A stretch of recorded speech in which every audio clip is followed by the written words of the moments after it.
Change. It's triggering. Kind of like my hair. It's longer now. If you haven't seen it, it used to be shorter. Now it's longer. I don't know what's going on, but there is a change happening. But let's talk about it. Today is going to be a practice podcast that I've been digging deep into. So thank you guys that are on board for this entire practice before I launch the official Fit Identity podcast. I dug deep into the chest for this one, and I was like, we're all going through change right now. What a better time to release this practice podcast on change. I'd love to hear your input. So if you listen to the other practice podcasts, this one's going to be a little bit different. This one's more informational, more conversational. I've given it to a couple people already, and they're like, it's kind of like therapy, Mike. I may have had some therapy moments inside of it as well. Give me a heads up on whether or not you like this style. And if you haven't listened to the other ones, could you go listen to the other ones and kind of do a comparison and drop me comments on either or both? Let me know what you think. But today, it's all about change. And we're going to talk about pain. We're going to talk about shifting. We're going to talk about how successful people find opportunity when change arrives and allows them to thrive and create impact. So hopefully after listening to this talk with myself, you're going to be able to thrive in change. So here we go. Listen up. Let me know. Drop me a like, comment, subscribe. You know the deal. Thank you so much for following. Thank you so much for listening to the whole entire thing. I appreciate you. That's all I got. What's up, everybody? Welcome to the Fit Identity Podcast. I'm Mike Karpenko, your host. This is where we talk everything about your fit identity, what it is to be fit for you. Not me, not anybody else, but about you. How you digest the information, education, or the enlightenment, whatever you want to call this, communication that we're going to have today. How you digest it for you and in your life, and how it can all apply to how you think, how you eat, and how you move. Today, I want to talk about change. Yeah, that scary thing that not a lot of people like to do. Most people, I have found, don't find change stress-free. And when we look at change, right, we all have to agree that change is inevitable. Even though there's a large portion that feel that they can control change. And change really, it's in constant motion. Can you control it? I don't know. Can you manage it? That I agree with. But can you control change? What I think you can control is growth. Whether or not you grow as change happens. Because this world is one that's in constant motion, right? It's constantly moving at 100 miles an hour. You've got people, you've got places, things are going up, coming down. Energy happens in this world.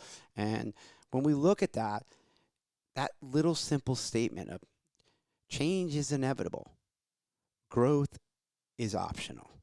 And that's going to come down to where you are, what you want, and really, it's going to come down to your vision. What do you want to bring to life in your head?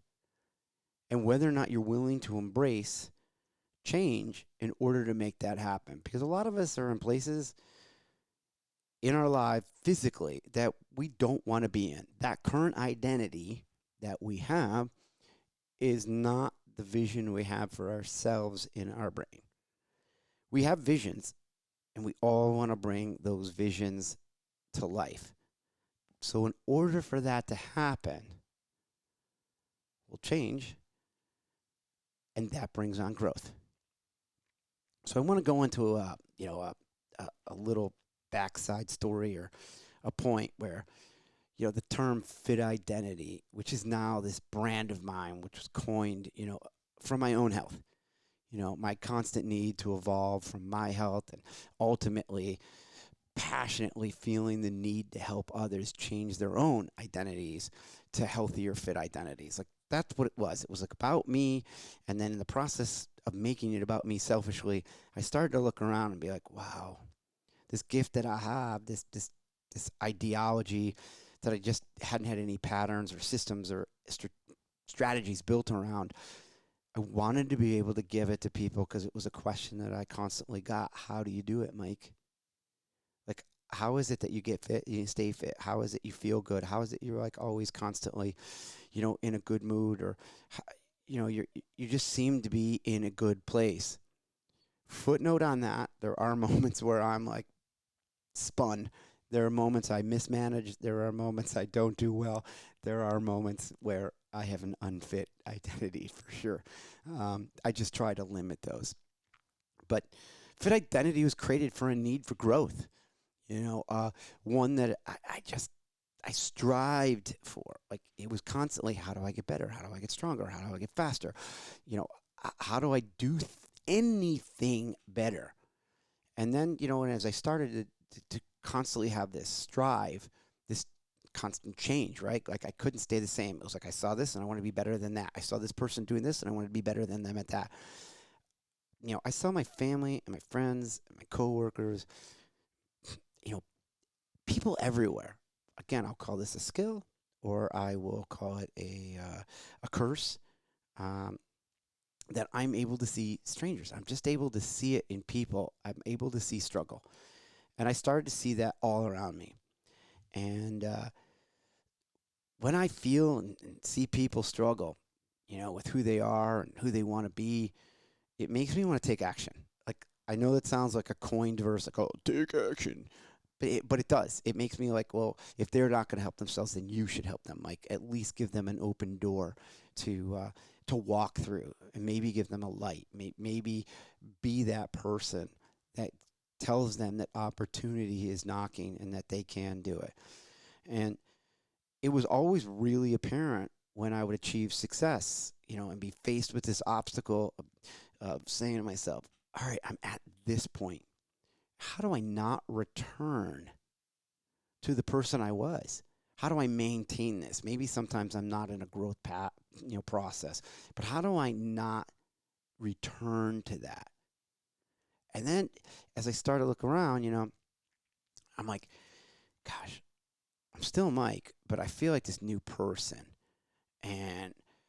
But how do I not go backwards? How do I not do the behaviors, the patterns, you know, whatever it was I was doing in the past, so that I could stay at this place? Because I like being in this place. I really, really liked the growth, the change that I was having. And I just kept going. And part of that was I started to see other people have success, but then fall back and then be even in a worse place. And when I started to see that, that was like a driving factor to me. It was one of the motivators for me, was to be like, I don't want to be that person. I don't want to be that person. Um, Mind you, there were times I was that person. I mean, I think we're all, a reflection of each other at some points. But there were points where I'm like, I really don't want to go backwards. I only want to go forwards. And I always kept saying, well, if I can do it, you can do it. Like, come along for the ride. I've always had this thing, it's like the top of the mountain's awesome. And I'm an introvert, so top of the mountain's kind of fun with a long driveway, right? Um, but I am an extrovert, and I'm like, as long as that driveway has a gate and you guys are all near me on top of the mountain too, because it's no fun having none of your friends around you at the top of the mountain, or anybody for that matter. Like, I've always felt that people deserved what I had. And maybe that's me saying I didn't deserve what I have. Maybe that's a therapy moment for me. But I just have always been that person, is how do I help other people do what I'm doing when I don't think what I'm doing is really that difficult? I never deemed it as I'm a rocket scientist, or I'm Tom Brady and have this unbelievable skill, or any athlete that's phenomenal. I never believed that my DNA made me up to be anything greater than who I was right then and there. And I look back on that right now, and I think it was just, for me, how do I get fit? How do I stay fit? How do I get people to be fit? And how do I get them to stay fit? And ultimately, that came down to fulfillment.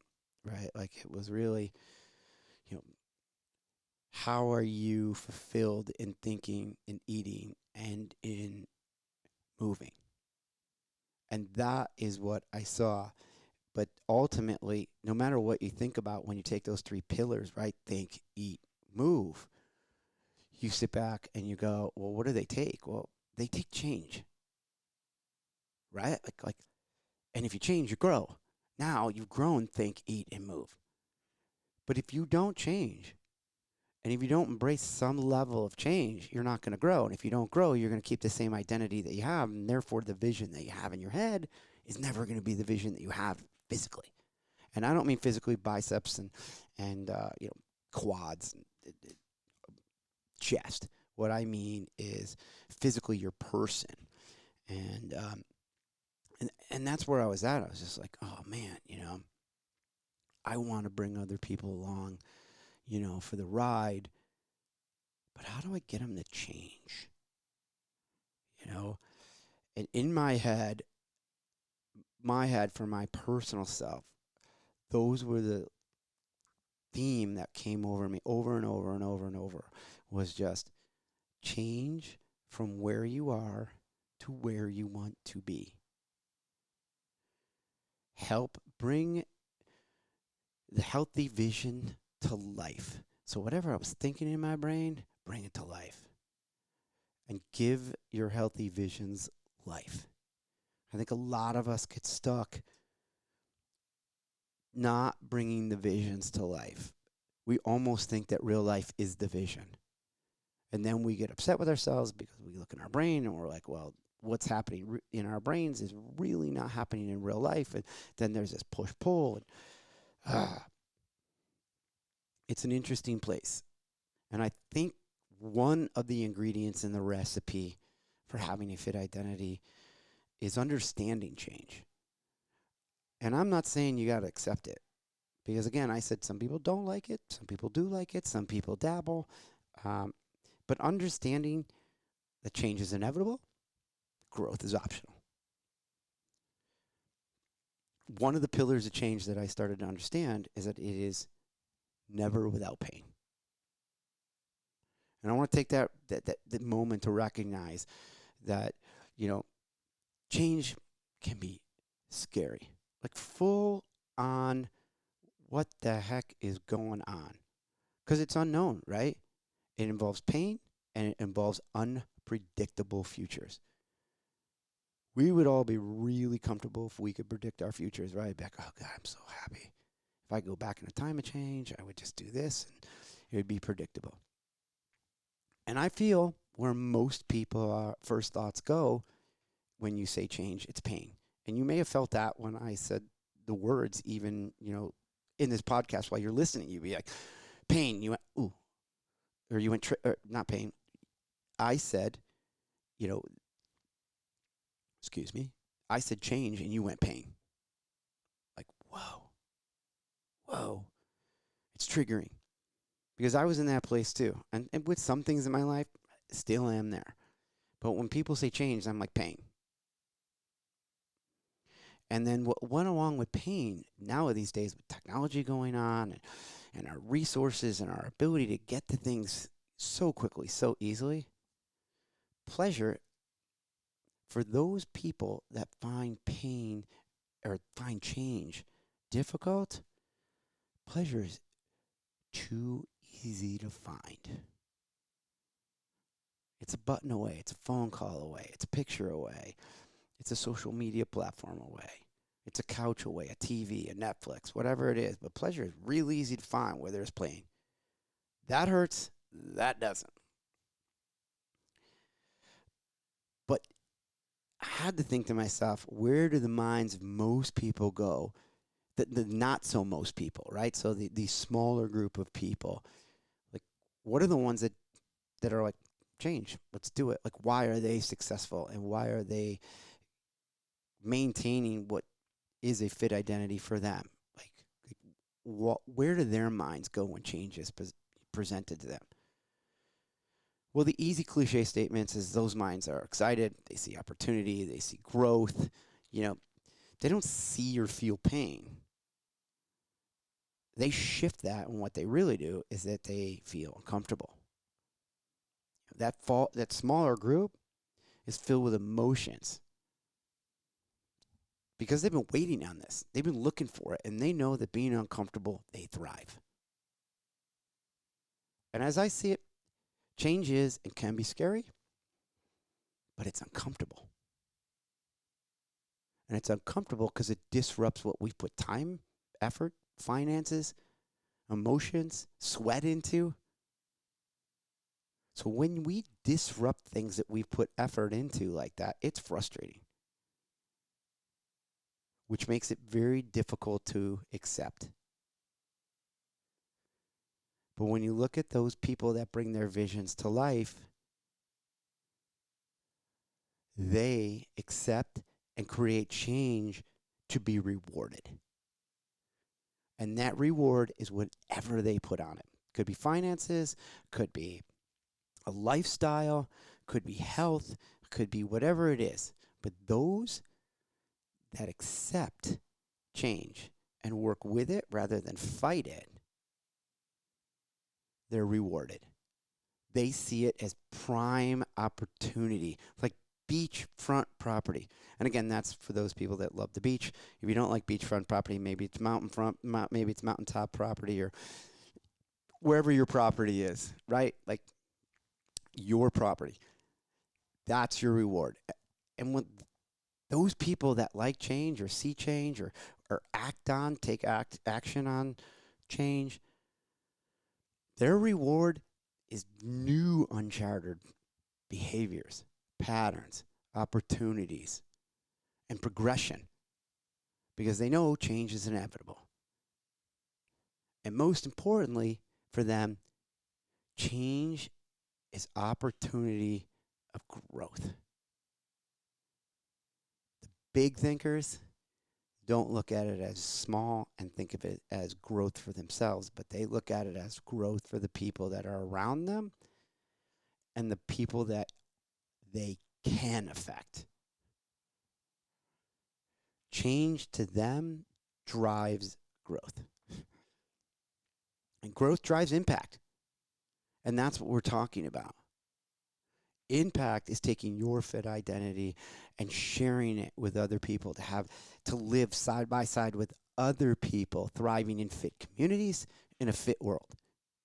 If not, we're all going to be unhealthy. Let's just and living in our visions in our head, right? It's not easy when you kind of put it all out there in that kind of fashion. And when you look at pain, or you look at change, not pain. That's just a trigger word to see if you guys are still listening. And that way you're like, pain, oh, gosh, you got my heart rate going. No, but when you look at change, it can be hard. You know? It's because nothing will be the same as it was. You actually have to accept that whatever you know now is not any longer. And that the human mind is interesting and that it tends to think, the worst. We're going to change, freaking everything, right? Like, oh my gosh, that's it. It's over with. Everything is going to change. Not something, everything. But when we look back at any success that we've ever had in our lives, anywhere, anyhow, most of that success, with exceptions, most of it were small changes that added up to big changes, rather than just one great big change. Granted, there are some of us that can be out there and take on big change and be like, I love it. But often it's small changes that add up to a big change or a big changing. And when I see this happen and people are like, change is hard, and I'm like, well, changing everything at once is radical and can be extremely painful. And also can have an extremely large reward. But that risk factor is usually pretty big. But when we make small changes, the success rate is higher. The reward may be lower, but bigger over time. So when I look at change and I look at how I've been able to stay fit, stay fit, or get wealthy, stay wealthy, get healthy, stay healthy. When I look at that, it wasn't about changing everything, but bringing new change and knowledge and skills and experience and core values to the knowledge, skills, experience, and core values that I already have and shifting that into new growth. And then this combination of old and new was never, I just had to be new. It was a birth of two great things meeting at once to create the change so that the vision in my head could come to life. And I think when we start looking at it as that combination and a shift onto new growth, your vision becomes clear. And your vision now becomes life. It becomes physical.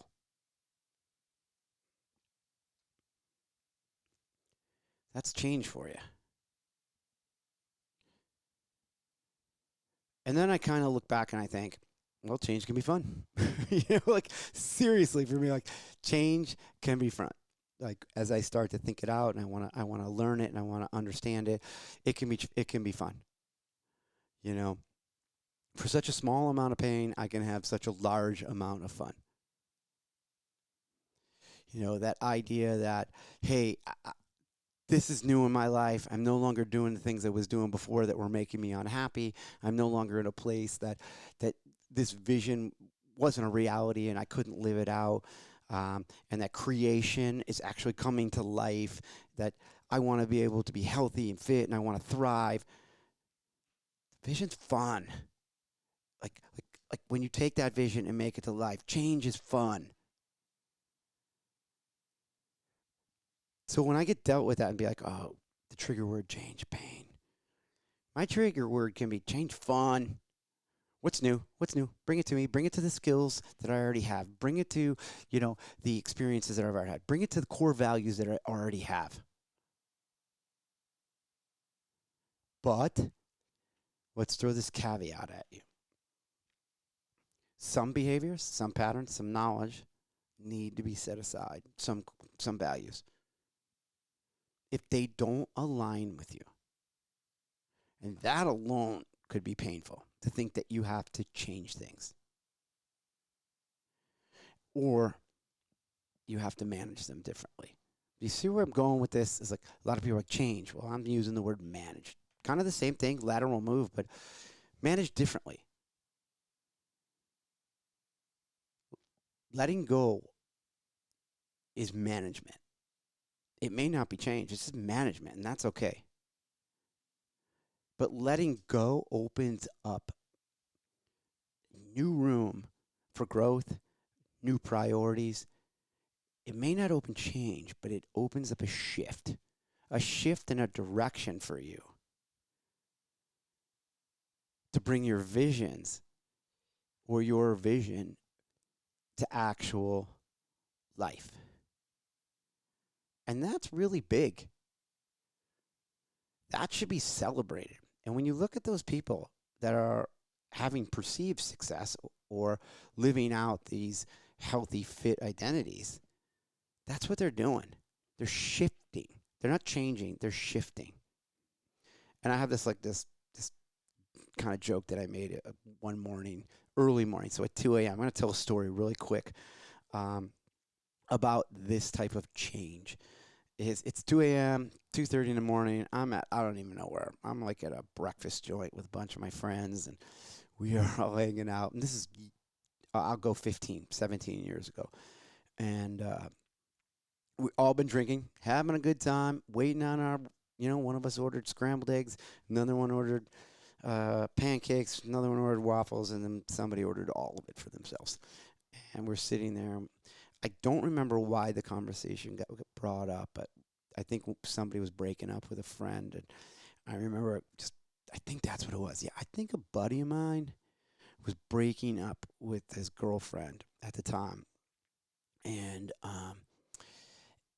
and I remember just kind of looking at him, and he was quieter that night, and I just remember looking at him, going, dude, I got you. And everyone's like, shut up, Mike, you've been drinking. And I laid out, like, I got all the condiments, ketchup, the mustard, the sugar packets, the salt, the pepper, the syrup. Can't leave out the syrup. So I got all that out, and I made a circle, and I put ketchup in the middle. And I said, dude, this is what you need to know.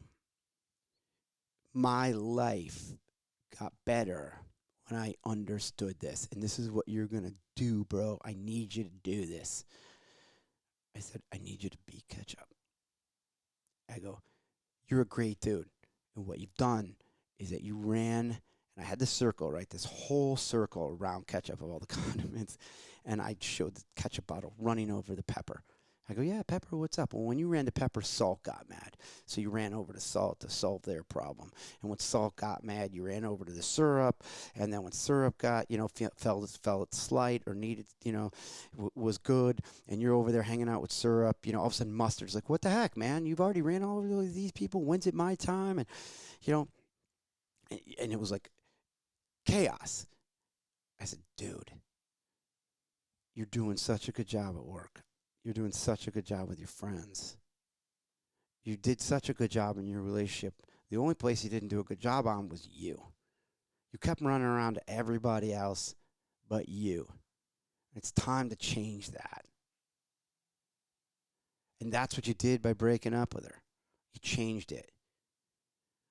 I said, and this is what you're going to do. And I slammed the ketchup bottle down in the middle of the thing. And I said, you're now ketchup. And if people don't like ketchup, they're going to shift away from you. And the ones that shift away from you, that's great. Because now you're dealing with change. And the ones that shift towards you, well, they're your people. Maybe your circle will shrink. Or maybe, what's going to happen is that when mustard disappears and syrup disappears, 3 types of jam come in. And now you got apricot, grape, and strawberry jam. All because you embraced change and you left yourself as you, right in the middle. And those people and those things that you had to shift away from now will stay close to you. Be ketchup, bro. Change. Stop running around. And ever since then, it's been kind of a joke running around being like, be ketchup, be ketchup, be ketchup. I retell this story. Some people love it, but it's not like you didn't care about mustard. It's not like mustard doesn't go great with a hot dog. And there isn't times that mustard, it should be around. But man, where's relish? Where's hot sauce? Shift your attention, shift your priorities. Your taste buds changed. That's change. Shifted. So that's my little story on change, or on being ketchup. It's kind of a crack up, and I will say this, that as you begin to, or as someone begins to embrace change and goes through change, and they have this growth, and they have these visions, well, those visions often come with clarity, right? Like all of a sudden you're like, oh my gosh, like I feel better, I see the world better. And I use this analogy too, is like when you start embracing change or looking at change as this growth model and saying, this is awesome, like my visions came to life and I'm benefiting from this opportunity, which I didn't even know existed, because change is here now. I'm like, I'm going to maximize this. But the only way that you can maximize that is to be to embrace change and see it as an opportunity to see clearly. And I use the analogy of, you know, it's as simple as being faced with something that is going to have you shift towards a vision in your head and make it a reality and away from what you're currently doing. Then you're going to be able to do even better, great things. This is how you're going to get fit and stay fit. And I know I'm getting a little crazy here, but when I look at it, it's as simple as this. You had your roadmap, you did what you did. It's like going to an eye doctor.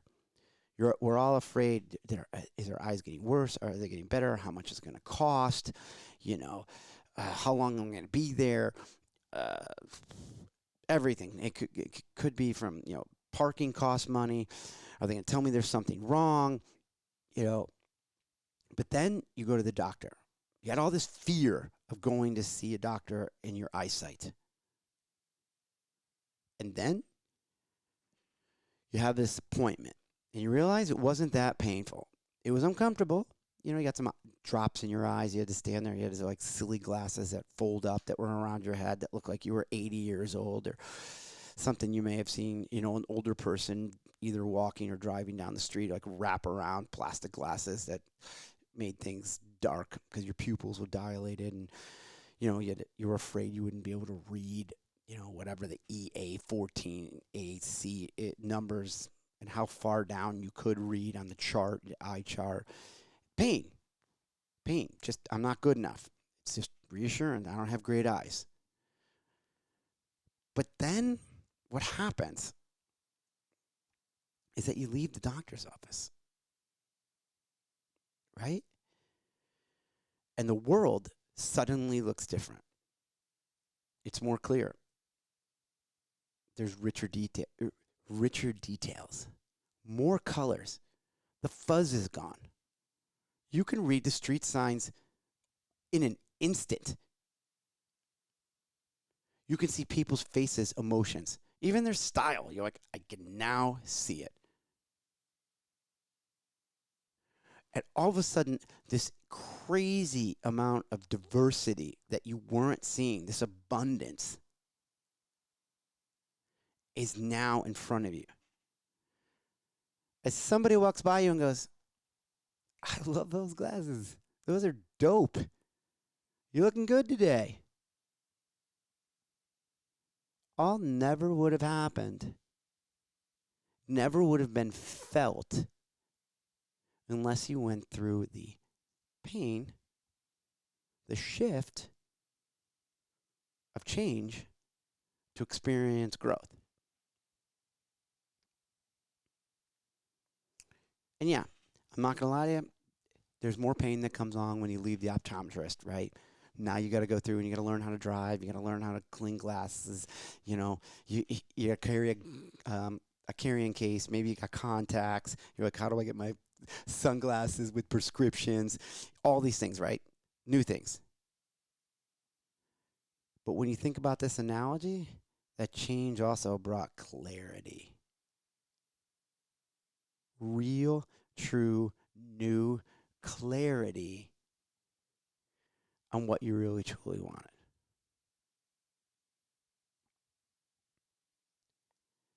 So as you think about all of this with change, things I just want you to take away, things I want you to think about, things I want you to write down below in the comments section and let me know.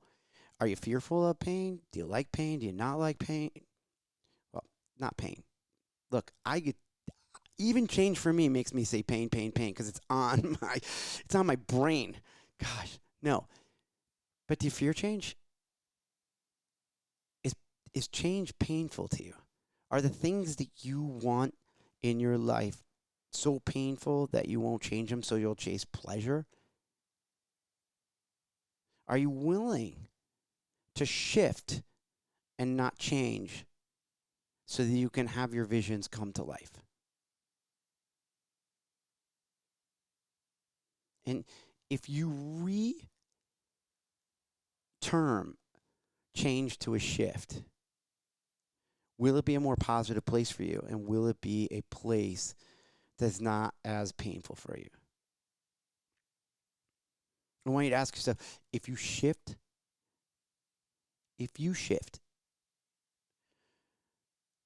are you bringing some sort of knowledge, fun, success, skill along with you rather than changing? Or is it just so radical that you're fighting it?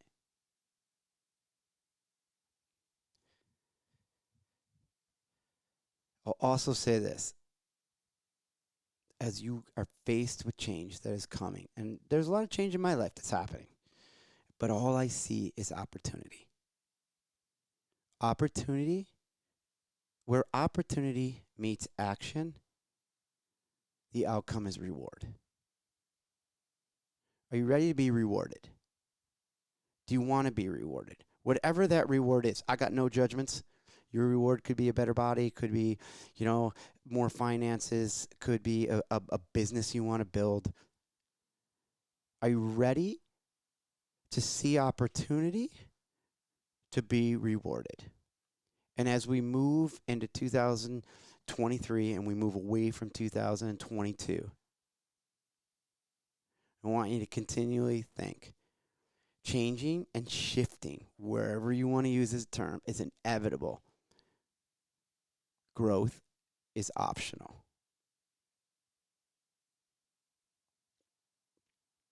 Hopefully, you'll see the changes coming. Return them as shifts. Look at them as opportunities. Take action for growth. Make impact. Change yourself from where you are to where you want to be. And bring your visions to life. I want you to live your fit identity. That's what I got for you guys today. I went a little bit over the 30-minute mark. Hopefully it's great for you. Let me know what you guys think. Let me guys know what you think about change. It's the practice. I'm getting ready to launch the podcast, and hopefully these things are really going to be what makes the podcast even better. So thanks for listening. I appreciate you guys always. I appreciate your identities, and I appreciate where you're going. So drop me a line down below. Drop me a like. Drop me a comment. Drop me anything. If you didn't like it, you know what? I want to hear from you guys too. Just be like, Mike, shut up. I totally get it. I respect it. Maybe not your cup of tea. Maybe I'm a cup of coffee. I don't know. Let me know, guys. Stay cool. Stay fit. If you made it this far, I hope that you have some new outlook on change, and I hope that you are able to see some opportunity, even if it's more than you did before. I'd also like you to go down, like, subscribe, let me know that if at all this format is something that you liked, or if you like the other ones better, or I should do both, whatever it may be. But please let me know, give me that feedback, and if you don't like it, give me that feedback too. I'm all about likes, dislikes, haters, whatever it may be, because it all starts conversation.